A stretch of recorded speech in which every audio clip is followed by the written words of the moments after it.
오늘 우리에게 주신 시편 39편 1절에 13절 말씀을 가지고 한번 따라할까요? 가을 인생은 우리 앞에 놓인 성숙입니다. The seasons of life and heaven이라고 하는 이 영혼의 계절, 그리고 우리 삶의 계절뿐 아니라 그 영원한 나라의 천국의 계절까지 이제 다음 주까지 이제 계절 시리즈를 하고 이제 6월 한 달 동안은 천국 시리즈를 조금 해보려고 합니다. 봄의 계절은 봄의 인생은 선물이라고 그랬고 여름의 인생은 뭐라고 그랬죠? 열매라 그랬죠. 그럼 오늘 가을 인생은 뭐라고요? 우리 딱 기억하기 좋죠. 주방 권사님 이름이라고 성숙이라고 생각하면 돼. 성숙입니다. 성숙. 어제는 지나갔고 내일은 아직 오지 않았습니다. 지금 우리가 살고 있는 건 오늘과 현재와 지금이라는 너무나도 소중하고 너무나도 중요한 시간, 너무나도 그 중에 중요한 예배 시간을 우리는 지내고 있습니다. 기독교 복음주의 상담가인 레리 크랩이라는 목사님은 자신의 인생뿐 아니라 모든 인생을 이렇게 설명했습니다. 삶이란 아직 보지 못한 나라로 가는 여정이며 우리는 간혹 길을 찾지 못할 때가 있다. 삶이란 자신의 운명의 집을 찾아가는 영혼의 여정이다. 우리의 영혼의 여정, 우리의 인생의 여정이 마치 영혼의 집을 찾아가는, 우리의 육신의 집이 아니라 영혼이 살아가야 될 집으로 가는 여정이라고 말하고 있는 것이죠. 17세기 영국의 청교도 학자이며 또 소설가인 존 버녀는 우리의 인생을 소설로 쓰기로 철로역정 더 필그림 프로그레스라고 하는 말로 우리의 모든 인생의 여정을 순례자의 여정이다라고 말하면서 이 철로역정의 또 다른 이름은 위험한 여정, dangerous journey, 위험한 여정이라는 겁니다. 생각해보면 우리의 인생은 참 위험할 때가 많았습니다. 삶의 고난도 있었고 괴로움도 있었고 삶의 고비고비들, 인생의 고비고비들을 지나왔고 오늘을 견디고 또 내일이라는 시간이 우리에게 선물로 주어졌습니다. 돌아보면 지나왔던 봄도 나름 괜찮았고 지나왔던 여름도 괜찮았고 그리고 가을도 참 좋았고 겨울도 쓸쓸하지만 나름도 의미가 있는 인생의 봄, 여름, 가을, 겨울을 살아가고 있습니다. 저마다 각각의 계절마다 의미가 있습니다.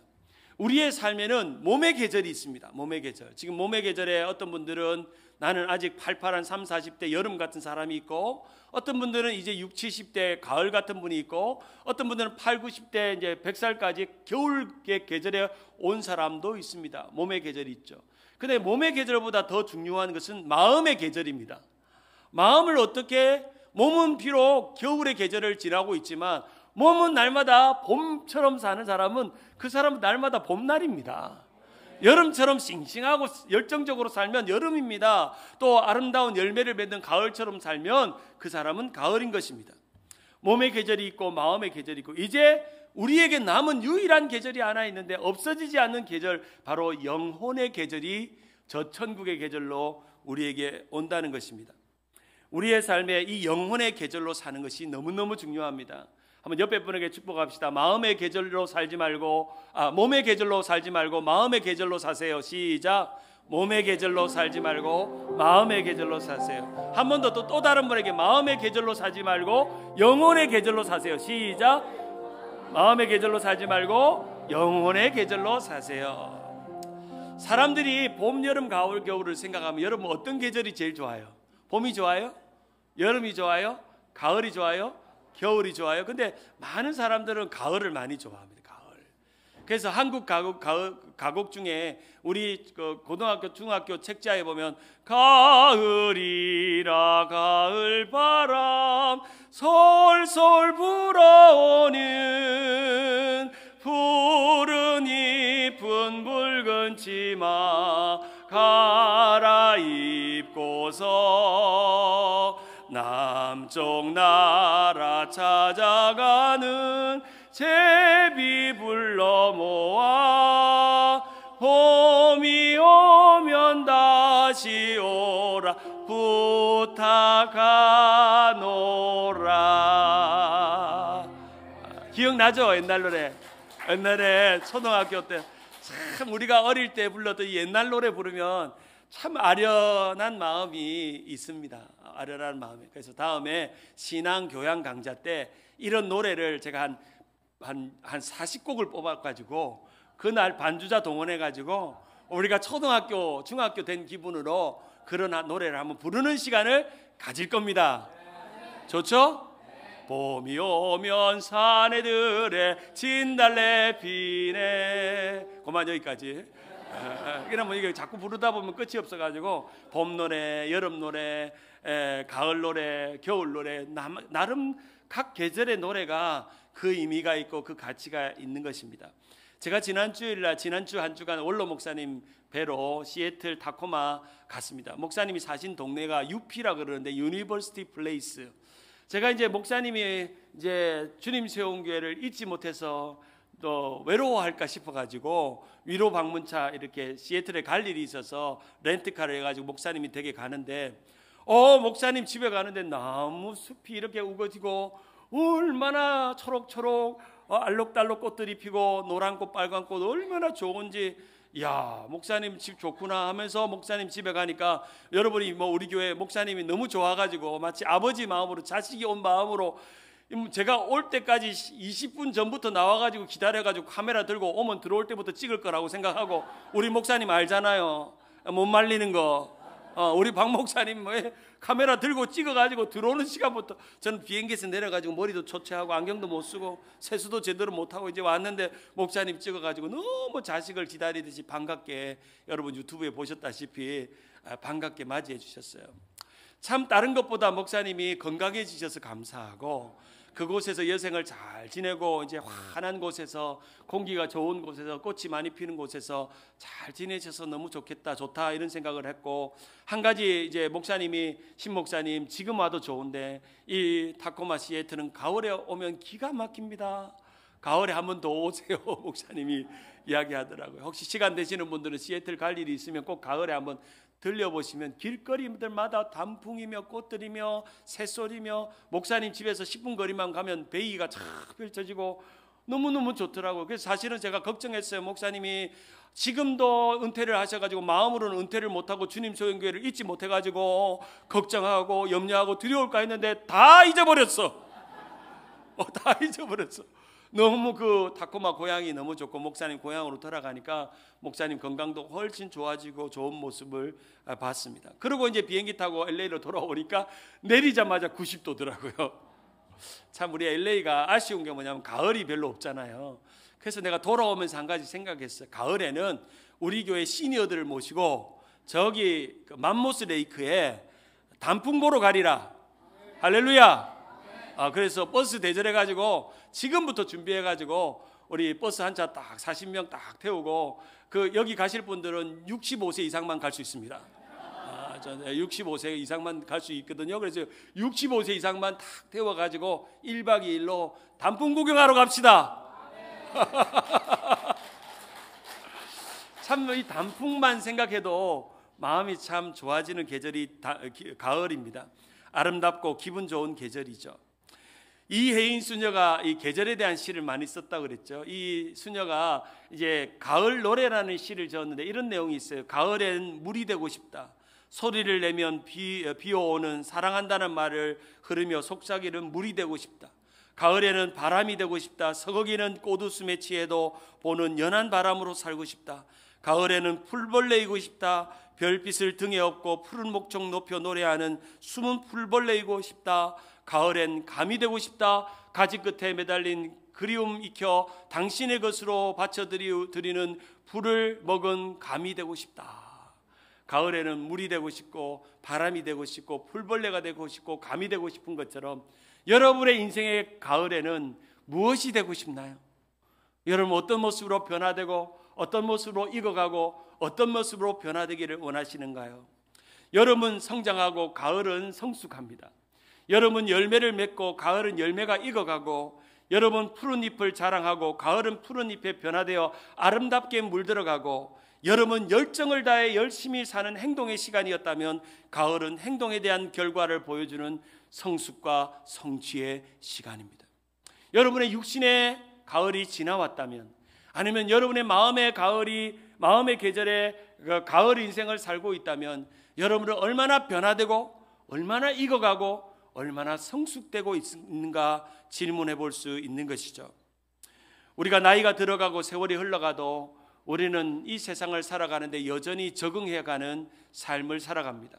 철학자 괴테가 한 말처럼 사는 것은 곧 적응하는 것이다 라는 말이 있듯이 우리는 또 다른 매일매일의 삶에 적응하면서 그 속에서 어제보다 더 나은 나를 위해, 어제보다 더 성숙된 나를 위해, 어제보다 더 변화된 모습을 따라 우리 믿는 그리스도인들은 예수님을 닮아서 예수님을 닮아가기 위해 우리는 변화되고 살아가야 되는 것입니다. 우리에게 주어진 모든 계절이 의미가 있다면 우리의 가을 인생에는 어떤 성숙을 만들어갈 수 있을까요? 어떤 변화가 우리에게 일어나야 성숙되었다고 말할 수 있을까요? 오늘 시편 39편은 인생의 노년을 살고 있는 다윗의 노래입니다. 이제 다윗이 산전수전 모든 삶의 고난과 어려움을 지나오고 숱한 어려움들, 힘든 시간들, 고난의 시간들을 지나오고 이제 지긋이 100살 100발이 성성한 그런 나이가 되어가지고 시편 39편을 지으면서 이제 다가올 임종을 기다리고 죽음을 기다리면서 이 시편 39편을 지어서 만듭니다. 이 노래는 다윗 작사, 여두른 작곡, 여두른 노래라고 지을 만큼 다윗의 인생에 대한 반성이, 인생에 대한 돌아봄이, 인생에 대한 새로운 깨달음을 기록하고 있는 노래가 바로 이 시편 39편의 내용입니다. 특별히 저는 이 시편 39편, 이 나이든 다윗의 노래를 통해서 인생, 가을 인생의 성숙에 필요한 세 가지를 여러분에게 알려드리려고 합니다. 이 세 가지만 잘해도 그 인생은 가을 인생에 성숙됐다 말을 들을 수 있는 것입니다. 그 첫 번째 한번 따라할까요? 가을 인생은 선한 말에서 성숙이 드러납니다. 다윗은 여타의 다른 시편은 하나님을 찬양하고 자신의 고통과 고난을 이야기하지만 이 나이든 다윗의 39편은 자신의 인생에 부족한 것을 하나님 앞에 인정하고 고백합니다. 시편 39편 1절에 보면 내가 말하기를 나의 행위를 조심하여 내 혀로 범죄하지 아니하리니 악인이 내 앞에 있을 때에 내가 내 입에 재갈을 먹이리라 하였도다 라고 기록하고 있습니다. 한마디로 다윗은 나이가 들어보니까 한 가지 내가 잘못한 것이 있는데 그놈의 입조심을 하지 못한 것이 내가 돌아보니까 나의 성숙의 걸림돌이었다는 겁니다. 내가 인생을 살아가는 동안 정말 내 혀로 범죄하고 내 혀에 재갈을 물리지 않고 나의 길을 온전하게 인도하지 못했던 내 말을, 내 입이 잘못되었기 때문에 나는 성숙한 인생이 되지 못한 것이었다라고 자신을 돌이켜봅니다. 탈무드에 보면 이런 내용이 등장합니다. 물고기는 항상 입으로 낚인다. 인간도 역시 입으로 걸린다라는 말이 있습니다. 항상 사람의 일들은 말에서 문제가 일어날 때가 많습니다. 부정적인 말, 불평하는 말, 원망하는 말, 염려하는 말, 걱정하는 말, 두려워하는 말, 미워하는 말, 짜증내는 말, 싫어하는 말, 이런 말들, 이런 정말 선하지 않는, 성숙하지 않는 말들의 잔치가 세상을 나쁘게 만들고 서로 괴롭게 만들고 가정은 깨어지고 관계가 흩어지고 부모는 부모끼리, 자녀는 자녀끼리 관계가 깨어지는 그런 좋지 못한 말들이 성숙하지 못한 우리의 인격을 만들어가는 것입니다. 다윗은 인생을 설명하기 전에 내 혀로 죄를 짓지 않고 내 입에 재갈을 물려주게 해달라고 하나님 앞에 구하고 있습니다. 이 재갈이라는 것은 입마개를 씌우는 겁니다. 입단속을 하는 것입니다. 사랑하는 여러분, 어떤 사람이 얼마나 성숙했는지를 보면 그 사람하고 30초, 1분만 대화해보면 이 사람의 마음에 성숙이 입에서 나오는지 안 나오는지 알 수가 있습니다. 그 사람이 따뜻한 말을 하는지, 용기 주는 말을 하는지, 역지사지로 상대방의 입장에서 말하는지, 아니면 자기 주장만 말하는지, 지적질하는지, 판단하는지, 욕하는지, 비난하는지, 남욕하는지. 여러분 절대 남욕하는 사람하고 살지 마시기 바랍니다. 친하게 지내시기 바랍니다. 않기 바랍니다. 제가 말이 잘못 나오네요. 친해지지 않기를 바랍니다. 만약에 이 사람은 허구한 날 만나면 남 이야기하면 그 사람은 멀리 하시기 바랍니다. 부정적인 말, 불평하는 말은 전염이 되기 때문에 사람들에게 이렇게 안 좋은 영향을 끼친다는 겁니다. 그래서 이제 나이가 60이 되고 70이 되고 80이 되면 어른 같은 말을 하시길 바랍니다. 정말 어른 같은 말, 이해하는 말, 또한 너그러운 말, 그리고 용서하는 말, 품는 말, 사랑하는 말, 그런 말들을 나오는 거죠. 그런 말이 우리 입에서 나오는 겁니다. 시편 141편 3절을 보면 우리가 정말 입단속할 때 꼭 필요한 말씀이 여기에 등장하죠. 시편 141편 3절 시작. 여호와여 내 입에 파수꾼을 세우시고 내 입의 문을 지키소서. 주님 내 입술 언저리에 파수꾼을 세우시고 내 입 앞에는 문지기를 세워주옵소서. 마치 내 입에 보초를 세우듯이 내 입단속을 내가 잘하면 내게서 성숙된 말, 성숙한 인격이 우리 가운데 나온다는 것입니다. 다윗의 인생을 지나오는 동안 다윗은 숱한 고난과 어려움과 역경을 지나왔고 배신도 당하고 미움도 당하고 도망도 다녔지만 그때마다 악을 악으로 갚지 아니하고 악한 말을 하지 않았기 때문에 그 고난과 어려움에서도 그는 찬송하고 하나님을 의지하고 기도하고 자신의 마음이 억울하고 답답할 때마다 하나님 앞에 쫓아가 주여 기도하고 그랬기 때문에 다윗의 인생이 그렇게 존경받고 아름다운 인생의 마무리를 한 것처럼 우리의 인생에 수많은 일들이 일어날 때 우리는 무슨 말을 하는지를 스스로 생각해 보아야 하는 것입니다. 그 사람의 됨됨이와 인격을 우리는 1분만 대화해봐도 그 사람 속에 어떤 성숙된 말, 이해하는 말이 나오는지를 알 수가 있습니다. 말조심, 입조심만 잘해도 그 사람의 인격은 이미 좋은 인격이라는 겁니다. 말조심, 입조심. 한번 따라할까요? 말의 30초가 가슴에 30년. 여러분 이 명언을 꼭 기억하세요. 말의 30초가 가슴에 30년이라는 거예요. 마음에 30년이에요. 우리가 누군가에게 비난하는 말, 원망하는 말, 미워하는 말, 판단하는 말 한마디가 그 사람 안의 마음의 상처로 30년 동안 응어리가 져 있는 그러한 일들이 일어나는 거죠. 악이 되는 말이 있고 약이 되는 말이 있습니다. 정말 한 글자 차이죠. 악이 되는 말이 있고 약이 되는 말이 있습니다.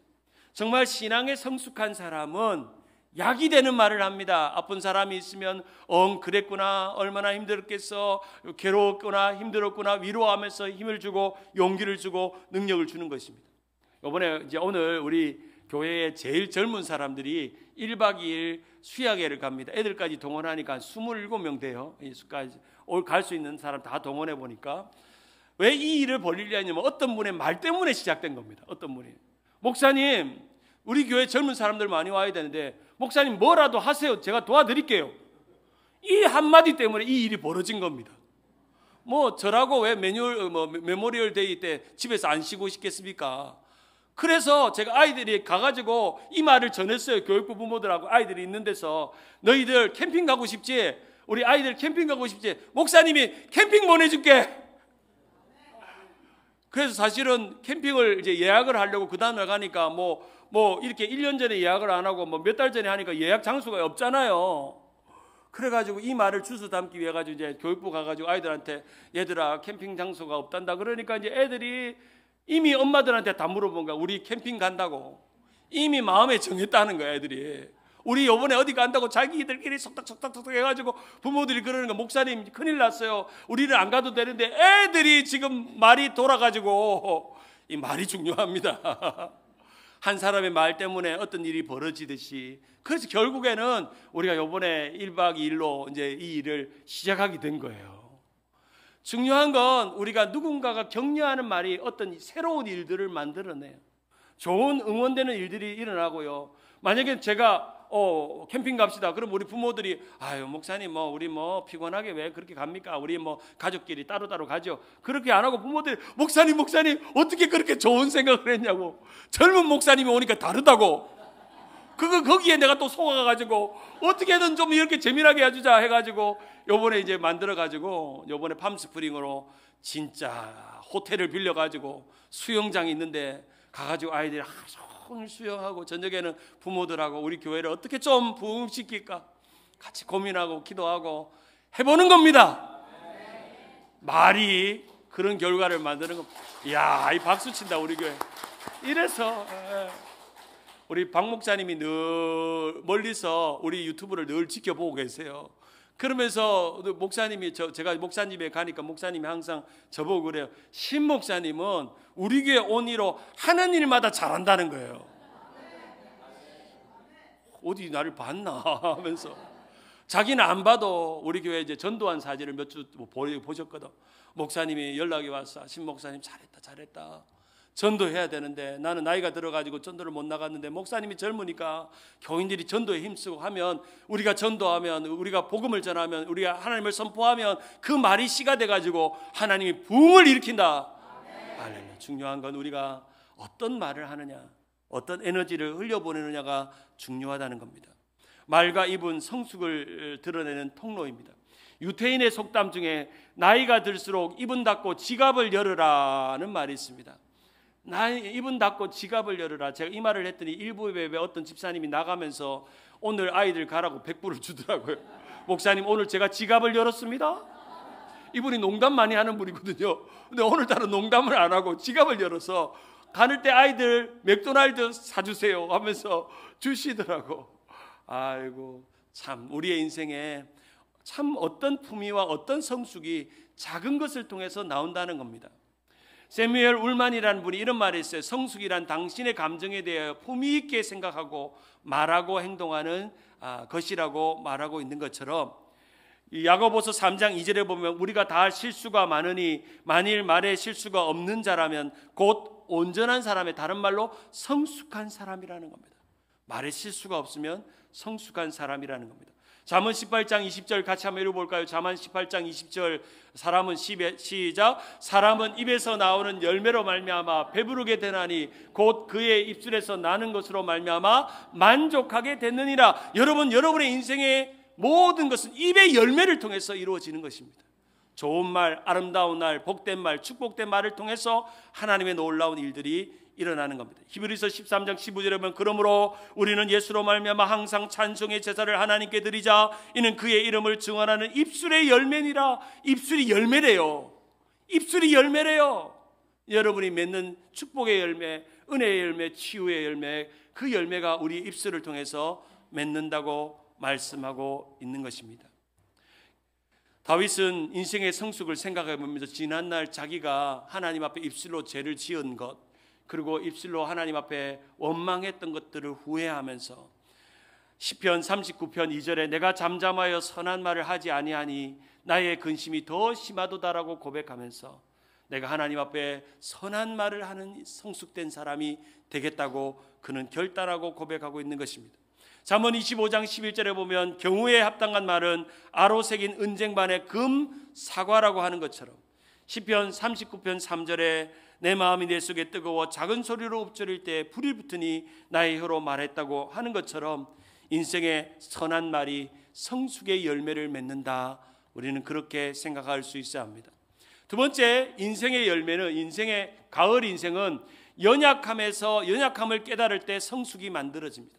내가 하나님 앞에 내 인생에 얼마나 연약한 존재인가, 얼마나 보잘것없는 존재인가, 나는 얼마나 하나님 앞에 부족한 존재인가를 깨달을 때 우리는 비로소 신앙의 성숙, 인격의 성숙, 삶의 성숙, 관계의 성숙이 일어난다는 거예요. 오늘 본문에 보면 39절 4절에서 5절 이 다윗은 인생을 이렇게 요약합니다. 여호와여 시작 여호와여 나의 종말과 연한이 언제까지인지 알게 하사 내가 나의 연약함을 알게 하소서. 주께서 나의 날을 한 뼘 길이만큼 되게 하심에 나의 일생이 주 앞에는 없는 것 같사오니 사람은 그가 든든히 서 있을 때에도 진실로 모두가 허사뿐이니이다 라고 말합니다. 인생은 허사입니다. 아무리 우리가 인생을 잘 사는들, 물질을 가진들, 세상에서 자랑할 것이 많은들, 어떤 인생은 후회 없이 성공적인들, 인생은 어쩔 수 없이 보잘것없는 그림자 같고 정말 오늘 본문에 말하고 있는 것처럼 내 날들이 한 뼘의 길이만큼 하나님 보시기에 정말 보잘것없는 인생일 뿐이라고 말씀하고 있습니다. 덧없는 인생, 한계가 있는 인생, 우리 세상의 만족을 누려보아도 허무한 것뿐이라고 말씀하고 있는 것입니다. 오늘 보면 시편 39편 6절에 보면 진실로 각 사람은 그림자같이 다니고 헛된 일로 소란하며 재물을 쌓으나 누가 거둘는지 알지 못한다고 말씀합니다. 우리의 인생은 그림자 같은 인생입니다. 마치 그림자가 비칠 때 햇볕이 비치면 그림자가 싹 사라지는 것처럼 잠깐 있다가 없어지는 것처럼 우리의 인생을 살펴보면 덧없는 인생입니다. 시편 39편 11절 같이 한번 읽어봅니다. 주께서 시작. 주께서 죄악을 책망하사 사람을 징계하실 때에 그 영화를 좋은 먹음같이 소멸하게 하시니 참으로 인생이란 모두 헛될 뿐이라. 셀라. 전도자가 말한 것처럼 헛되니 모든 것이 헛되더라고 말하는 것처럼 성경은 분명히 말합니다. 우리 이 세상에 살아가는 모든 인생은 헛될 뿐이라 라고 말씀합니다. 열매는 썩기 직전에 제일 맛있습니다. 열매는 고기도 부패하기 직전이 제일 고기가 부드럽습니다. 그래서 고기를 잘 먹는 사람들은 에이징을 시켜요. 에이징을 시켜가지고 적당하게 부패가 될 직전에 먹어야 진짜 맛있다는 겁니다. 그것을 우리는 숙성이라고 그럽니다. 숙성을 거꾸로 하면 성숙이죠. 맞죠? 숙성을 거꾸로 하면 성숙이에요. 여러분, 인생을 살아가는 나이 드는 것도 에이징입니다. 에이징이죠. 그리고 또 여러분이 인생의 나이가 숙성되면 그것을 성숙이라고 그래요. 또 다른 에이징이라고 말해요. 에이징이 잘 되시기를 주님의 이름으로 축원합니다.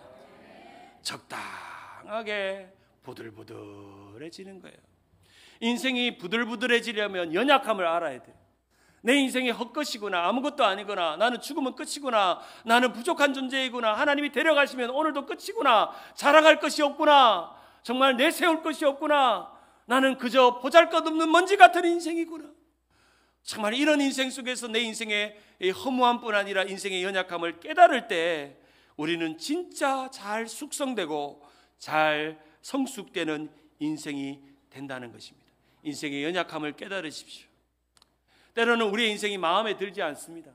우리 인생이 마음에 든 사람이 몇이나 될까요? 지난번에도 물어봤지만 내 인생이 마음에 든다 손 들어보세요 하면 10%도 안 들 겁니다. 아마 내 인생이 다 마음에 안 들 거예요. 좀 더 좋은 대학을 나왔어야 하는데, 좀 더 좋은 직장을 나왔어야 되는데, 공부를 엄마가 하랄 때 했을 걸, 아니면 좀 더 좋은 남편을 만났어야 되는데, 좋은 아내를 만났어야 되는데, 그 비즈니스를 하지 말았어야 되는데, 아니면 미국에 오지 말았어야 되는데, 아니면 캐나다에 갔어야 되는데, 아니면 다른 교회 갔어야 되는데, 뭐 어떤 것들이지 간에 각자의 인생에 후회가 있고 또한 아쉬운 것들이 항상 존재합니다. 근데 후회해본들 소용없습니다. 돌이킬 수가 없기 때문에 소용없습니다. 인생은 다 각자로 주어졌고 주어진 대로 만족하면서, 그러나 그 인생도 다 허망한 인생입니다. 이건희 회장이라고 인생이 행복했겠습니까? 정주영 회장이라고 행복했겠습니까? 빌 게이츠라고 행복했습니까? 여러분, 빌 게이츠도 이혼했어요. 재산 분할하고 이혼하고. 인생이 아무리 세상적인 것을 많이 가져본들 얼마나 행복해야 진짜 행복이라고 말할 수 있을까요? 그렇죠? 그저 우리는 새끼 밥 먹는 거는 이건희 회장이랑 나랑 똑같습니다. 그렇죠? 하루하루 365일 하루에 24시간 쓰는 것도 똑같습니다. 오늘 우리 집에서 교회 갈 때 그 25분 동안 가는 그 거리, 뭐 벤츠로 가나 아니면 오래된 20년 캠리로 가나 똑같습니다. 똑같아요. 기름 쓰는 거 똑같고 똑같아요.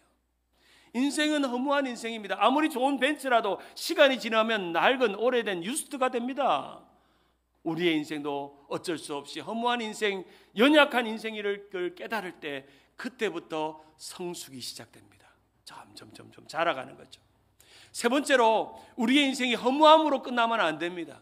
이제는 진짜 성숙이 남아있는데, 이 가을 인생은 하나님께 소망을 두고 하나님께 용서를 구하면 성숙으로 완성이 됩니다. 다윗은 인생을 회고하면서 그것을 비관하지 않습니다. 때로는 하나님, 제가 입술로 범죄했습니다. 때로는 나는 손넓이 같은 이 인생에 아둥바둥 살아갔지만, 나는 보잘것없는 인생이지만 돌아보니까 그림자 같고 또한 손바닥 한 넓이같이 보잘것없는 인생이었습니다. 그러나 주님, 내가 한 가지 내 삶에 가장 의미 있는 일은 주님이 나의 소망이 되십니다. 우리 시편 39편 7절 한번 같이 한번 읽어볼까요? 주여, 시작. 주여, 이제 내가 무엇을 바라리요? 나의 소망은 주께 있나이다. 나를 모든 죄에서 건지시며 우매한 자에게서 욕을 당하지 아니하게 하소서. 내가 잠잠하고 입을 열지 아니함은 주께서 이를 행하신 까닭이니이다. 사랑하는 여러분, 따라합시다. 나의 소망은 주께 있나이다. 우리에게는 이 외침밖에 없습니다. 이 세상에 소망이 있지 않습니다. 내 좋은 남편에게 소망이 있지 않습니다. 남편도 언젠가는 내 곁을 떠나갑니다. 내 자식도 내게 소망이 아닙니다. 내가 가지고 있는 물질도 우리가 영원하지 않습니다. 오직 나의 소망은 주께 있습니다. 그것만이 내 인생의 의미입니다. 내 인생의 중요한 것입니다. 가치입니다. 고백하는 것입니다. 주님은 나의 소망, My hope is in you. 주님 안에 내 소망이 있다고 고백하는 시편 71편 5절에 보면 주 여호와여 주는 나의 소망이시오 내가 어릴 때부터 신뢰한 이시라. You have been my hope. 내가 오래전부터 주님은 나의 여전한 소망이십니다. 사랑하는 여러분, 어떤 인생인들 만족하는 인생이 없습니다. 어떤 인생인들 행복한 인생은 다 만들 수가 없습니다. 그런데 하나님께 소망을 두는 인생은, 하나님 앞에 소망을 거는 인생은, 하나님께 소망의 삶을 두는 인생은 행복할 수 있습니다. 기뻐할 수 있습니다. 만족할 수 있습니다. 제가 오늘 예배 시작 전에 여러분이 평화, 기쁨 찬양하는 거 보니까 여러분의 얼굴이 막 정말 행복해 보여요. 행복해. 예배 오는 기쁨, 하나님 찬양하는 기쁨이 우리 가운데 있기 때문인 것입니다.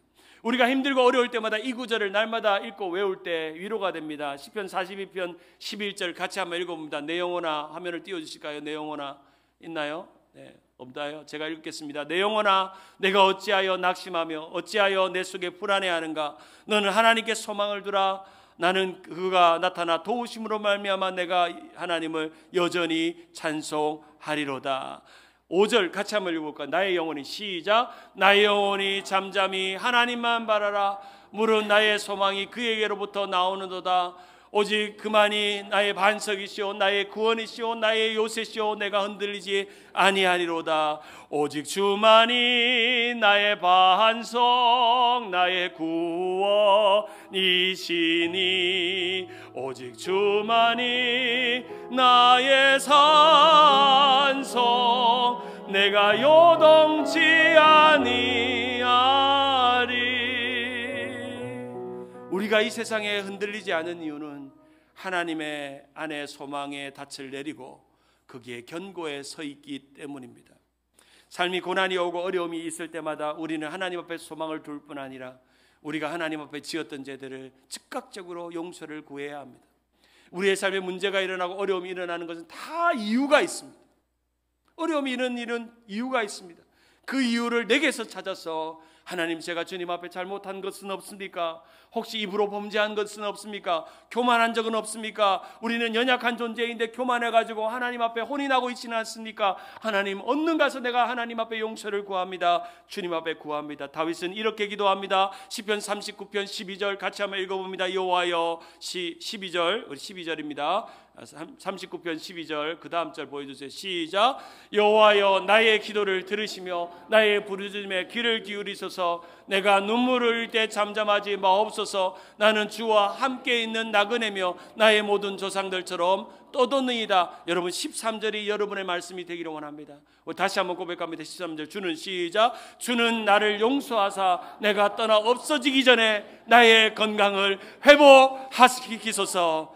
우리의 건강은 우리의 연약함을 알고 하나님 앞에 소망을 두는 자들에게 하나님께서 우리에게 건강 주시고 이 세상을 살아가는 의미를 주실 줄 믿습니다. 말씀을 맺습니다. 가을 인생은 선한 말을 통해서 성숙이 나온다고 그랬고 우리의 인생의 연약함을 깨달을 때 성숙이 나오고 하나님께 소망을 두고 용서의 기도를 날마다 드리는 사람은 성숙한 인생이 된다고 말했습니다.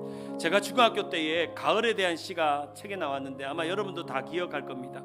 김현승 시인의 가을에는 기도하게 하소서라는 그런 시입니다. 시가 이런 내용이 있어요. 가을에는 기도하게 하소서. 낙엽 들 때를 기다려 내게 주신 겸허한 모국어로 나를 채우게 하소서. 가을에는 사랑하게 하소서. 오직 한 사람을 택하게 하소서. 가장 아름다운 열매를 위하여 이 비옥한 시간을 가꾸게 하소서. 가을에는 기도하고 가을에는 사랑함으로 우리의 인생을 비옥한 시간으로 가꿔달라는 시인의 기도입니다. 사랑하는 여러분, 여러분의 인생의 가을 인생을 살아갈 때 우리는 선한 말로 여러분을 가꾸고 연약한 인생을 깨달음으로 가꾸고 하나님께 소망을 두고 용서를 날마다 구함으로 여러분의 인생이 멋지게 아름답게 변화되고 성숙하는 가을 단풍처럼 물드는 여러분 되기를 주님의 이름으로 축원합니다. 호주의 희망 전도사인 닉 부이치치라고 있습니다. 이 닉 부이치치는 이 사진과 같이 팔 다리가 없이 태어났습니다. 그는 절망적으로 고통의 시간들을 지나왔고 자신의 아버지는 세르비아 출신의 목회자인 아버지 보리스와 어머니 두시카 사이에서 팔이 없는 상태로 태어났습니다. 8살 이후로 자신의 삶을 비관했습니다. 왜 나는 팔이 없을까? 왜 나는 다리가 없을까? 왜 마음대로 난 뛰지 못할까? 왜 나는 다른 아이들하고 다를까? 학교를 다녔습니다. 닉 부이치치가 학교를 다닐 때마다 친구들이 닭다리라고 놀렸습니다. 생긴 것이 닭다리처럼 생겼다고 해서 날마다 닉 부이치치를 놀립니다. 이 아이가 엄마에 와가지고 날마다 원망합니다. 그럴 때마다 자신의 부모였던 목사님이었던 이 닉 부이치치의 부모는 하나님의 사랑은 왜 이런 일을 만들어냈을까요? 원망하고 불평했지만 그렇게 아들을 위해서 희망을 갖고 기도하는 순간 이 닉 부이치치가 15살이 되던 해 하나님을 인격적으로 만납니다. 그리고 그가 변화되어서 한 가지 분명한 사실을 고백합니다. 하나님은 나의 소망이라. 하나님은 나의 소망이라. 그리고 인생이 180도로 바뀌고 나서 자신들이 친구 앞에서, 학교 앞에서 19살에 친구들 앞에서 강연을 하기 시작했고, 나는 왜 하나님께 소망을 두고 내 인생은 아름다운지를 말하기 시작하는 그 강연이 히트를 쳐서 전 세계에 다니면서 희망의 전도사로 삶을 살게 된 것이죠. 그의 책 삶은 여전히 아름답다라는 책에 보면 이러한 문구가 나옵니다. 사지 없는, 한계 없는 삶, Life without limbs but without limit, without limbs, without limit이라는 말이 나옵니다. 사지는 없지만 제한이 없다는 의미입니다. 그는 그 책에 이런 이야기를 고백하고 있습니다. 인간의 어떤 문제보다 하나님은 크시다. 사소한 것이 당신의 가치를 결정짓지 못하게 하라. 하나님이 설계한 대로 감사하며 살면 아름다워진다. 삶은 여전히 아름답다. 아멘. 옆에 분에게 축복합시다. 당신의 삶은 당신이 마음에 안 들어도 여전히 아름답습니다. 아멘. 사랑하는 여러분, 우리의 인생의 가을에 익어가고 변화될 신앙의 삶, 믿음의 삶, 인격의 삶이 있다면 아름답게 물드시기 바랍니다. 그것이 말로 나오시기 바랍니다. 연약한 고백으로 나오시기 바랍니다. 하나님께 소망을 두는 믿음으로 변화되는 우리 모든 우리 주님 세운 교회 성도님들, 가을 같은 인생 살아가는, 아름답게 변화되고 성숙되고 물들어가는, 익어가는 우리 주님 세운 교회 성도들 되기를 주님의 이름으로 축원합니다. 아멘. 우리 하나님께 영광의 박수 올려드립니다. 할렐루야.